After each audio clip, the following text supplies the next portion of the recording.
Michelin. Buhay abroad. Ito po ang aming kinakain dito. Inasal and sinangag by Kenneth Villanueva. Chef Kenneth Villanueva ng Prague, Czech Republic.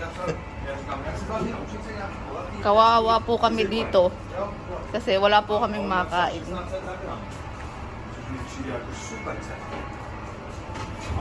Říkal, že mi to nechává fakt jako za svojina.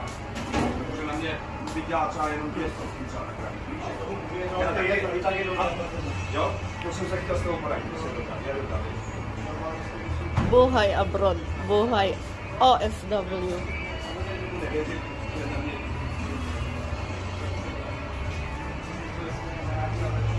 Ito po ang isa nating kababayan pa. Napakasipag.